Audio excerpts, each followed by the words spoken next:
What's up YouTube, Dale here from Zephyr, and today I am going to discuss these three engines and what they have in common. So for those of you that are unfamiliar what these three things have in common, they are the engines of choice that most people are using to mix with the brand new Fire King structure decks. Now as you can see, some require a lot of space in the main and the extra deck. Some just require a main deck space. So what I thought I'd do today is I would take you through all of these different engines that can be utilized for the deck, talk about their overall pricing, and then what they actually bring to the Fire King structure deck, so you have more of an idea of which one you'd want to take going forward and if they are worth the investment. So with all of that out of the way, please smash that like button, hit that notification bell and subscribe so you do not miss out on any more upcoming content. So what I'm going to do first off is I'm going to talk about the Dogmatika package itself. Now the Dogmatika package itself can be kept quite to a minimum. So Fleur Delis is obviously optional. It is then down to you if you wanted to spice it up and play something like Duality to get access to stuff like your Red Eyes Dark Dragoon, but mainly what you're going to be looking at is you're going to be looking at your Dogmatika Maximus and your Nadir Servant for the pure fact that you don't need to rely heavily on the extra deck, so you've got a lot more space to play around with your Maximus being able to send cards as well. Then you can consider something like Ecclesia, which can provide you into something like Dogmatika Punishment to give you a bit more control through the extra deck as well. Now, more times than not, the reason that this is considered as a nice engine for the deck is because the Fire Kings themselves do not rely on technically needing to use the extra deck as much, more so during their opponent's turn because, of course, Sanctuary allows you to XYZ summon. After that, when you also consider the rest of the cards that will then open up space for in the deck when you're playing the Dogmatikas, is it does give you the ability to play more hand traps because you are taking up a lot less of space. Like I said, at the base minimum, you can play 3 Nadir and 1 Dogmatika Maximus. At a maximum, you can start adding in stuff like your Ecclesias, your Fleur Delices, and everything else. It does adapt the extra deck a little bit as well because that's when you're going to want to start putting in some targets that Maximus or Nadir Servant can send. Stuff like your Elder Entity Ints, Garura for a draw, and then other cards that might be leading more down a branded route or strategy. Now, to me personally, I'm not the biggest fan of the Dogmatika engine involvement in the deck. I feel that it kind of restricts what you want to do, and I feel that it's not as susceptible. I do feel that it has a great level of control because, like I said, if you really wanted to, you could focus more on summoning during your opponent's turn and open up the duality options. It does mean that you're not as susceptible to stuff like Draw and Lockbird because the main search you're going to want to do can come off the back of Nadir Servant, and then you can fall back on your Fire Kings for the next turn. However, it doesn't let your opponent send cards from their extra deck, so that can be a little bit damaging depending on what they are sending and what they are setting up. But it also does open up the options for, like I said, more hand traps, more control aspects, and just being able to rely less on this extenuating or the additional engines that you are going to play. Moving on to the second engine. Now the second engine we're going to talk about is going to be the Tri-brigades. Now this, at this current moment in time, is my personal favourite, and the reason that I quite like the Tri-brigades is because I believe it gives the deck the most variety. Now you would already be considering something like Tenki for the pure version if you wanted to, but this one is the one that's going to take up the most space. Now what I mean by that is at the base minimum you're going to want to be playing 3 Tenki, 3 kits, 3 Fractals, and it's up to you. You're definitely going to only want to really play 1 Revolt, but it's whether you play 2 Nerval, 1 Nerval, or 2 Karaz, or 1 Karaz. Now straight away that takes up the most space in the main deck, which does limit the amount of hand traps you can play, which is kind of obviously the negative when you compare it to the Dogmatika side. It also does take up just as much extra deck space, if not a little bit more so, because you will be focusing your extra deck on monsters that can be summoned off of the back of the Tri-brigade effects. So it does kind of restrict you in that sense. However, the fact of the synergy between the two, the way that your Fire Kings can get you access to your Tri-brigades and the way your Tri-brigades can get you access to your Fire Kings is very, very nice.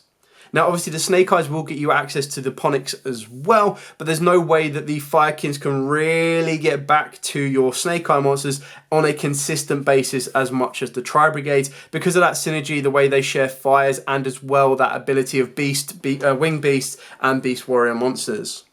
I do like the variety that this can provide you. I like the balance that it can be quite aggressive and it can be very defensive as well. I like the options of being able to access a range of link monsters on top of that. And if you really wanted to, you could look into playing a couple of XYZs as well. But more times than not, you're probably going to want to focus on these link monsters you see in front of you with a nice ability to bounce, banish, draw, and search directly into a card like Revolt. I do feel that Revolt is incredibly powerful. I do feel that this deck also gives you enough of resource management and recursion. When you are playing cards like Kit and Nerval, when they get sent to the graveyards, you'll get additional effects to either send a Nerval, give you a search, or just search off the back of the Nerval as well. It is really kind of cool, and I do like the way that it all works and synergizes quite nicely together, but I understand the restrictions of taking up so much space in the main deck that it really does kind of limit what type of Fire King cards you can play and the amount of hand traps. So let's move on to the final main engine that a lot of people are considering playing, and that is of course the Snake Eye engine itself. Now the Snake Eye engine is a little bit more than the Dogmatika engine, but not as much as the Tri-brigade engine. So when you're looking at something like this, you're probably going to be looking at 1 Snake Eye Ash, 1 Flameberg Dragon, 1 Deer Bellstar, 3 Wanted Seeker of Spores, 1 Original Sinful at the base minimum. Now, it doesn't really affect the extra deck directly, like it doesn't, because you're playing cards like this, it doesn't make you go, right, okay, I have to play extra deck cards like that.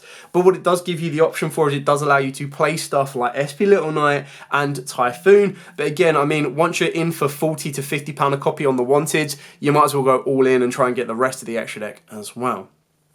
So this one will probably be the biggest financial investment to the deck. And what does it provide the deck in general? Well, to me, what this provides the deck more than anything is just huge amounts of consistency. So where you get a nice little bit of control and less investment into the whole deck size and deck limit with the Dogmatikas, and then you compare that with the variety and the overall, in my opinion, the better variety and just general aggressive and defensive balance in the form of the Tri-brigade, you then kind of sacrifice all of that and go, okay, well, where I don't want to have that, I want to have the most consistency possible to get to my Ponyx and to get to my Fire King cards. I also want to have the meta-relevant cards that are going to be able to help me extend that a bit further. And quite like the Dogmatikas, because it doesn't take up a huge amount of space, I do have a little bit more flexibility in my selection of hand traps and just general board breakers and everything else. So when you're looking at a set like this, you can see that it is very expensive to upgrade, as I've already mentioned. But what you're getting here is you're getting the ability of the original Sinful Spoils. So the idea is that Wanted Seeker Sinful Spoils is going to lead you to the Deer Bellstar the Black Witch. Deer Bellstar the Black Witch is going to lead you to the original Sinful Spoils Snake Eyes. And then the original Sinful Spoils Snake Eyes is probably going to lead you to your Snake Eyes Ash, and of course your Ponyx, and that can then lead you into the Flameberg Dragon, and then you recycle this entire engine and go again. Now obviously you could cut these two out completely and keep it as a base minimum just to get into an original Sinful Spoils, which gives you direct access to the Ponyx, and then you don't need to rely on these two cards as much at all. But you can kind of see where the engine can fluctuate. The only downside is it will always contain the main core expensive cards of Wanted and Deer Bellstar. Now, Deer Bellstar is about £20 to £25 a copy, and then like I've already said about the Wanted Seeker Sinful Spoils, so straight away these are like £40 to £50. You're looking at these 4 cards here, is the same amount of investment that you'll be paying to get this, and heck, maybe even the Dogmatika engine as well. So it really does come down to the financial resources, and if it actually goes with your playstyle or not. So my advice before you dive headfirst into this and go and buy any of these cards that you see before you is test them out online. You're already going to be able to get access to the Fire King structure decks. I've already shown you the amount of cards you use from the structure deck depending on the type of build you want to go with. But then what I also do advise is that you test out all of the versions first and see which work best for you. Some people prefer the minimal investment in the main deck with the Dogmatikas, and they are just generally a Dogmatika fan. Some people are previously a Tri-brigade fan and they like the synergy between the two. They also like the ability of the variety that it can provide you, because you can go more Tri-brigade heavy, you can go less Tri-brigade heavy, you've got a nice bit of defensive lineup and a bit of an aggressive lineup. And then of course you've got the people that really do enjoy the Deer Bellstar engine. They've already got it because the Deer Bellstar engine is being played in Fire Ace, Rescue Ace for example, and they just wanted to wait until the Fire Kings came out, so they have the resources in order to kind of sell them off and then get to the Deer Bellstar engine.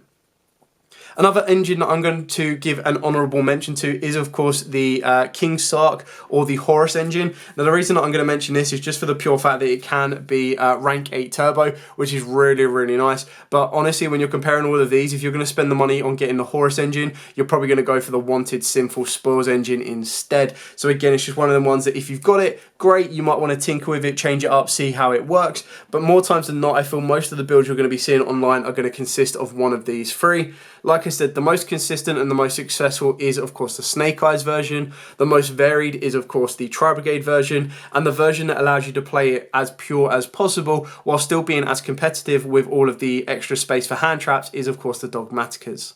So it really does come down to your personal preference, your personal playstyle, and just the budget you have access to. Obviously, no budget, very budget. You're going to get two ends of the spectrum on this one, depending on which one you want to invest in. But like I said, I personally, right now, of the three versions, am most happy with the Tri-brigade version, just because I like the variety that it provides. I like the way that either the Fire Kings can get into the Tri-brigades, or the Tri-brigades can get into the Fire Kings.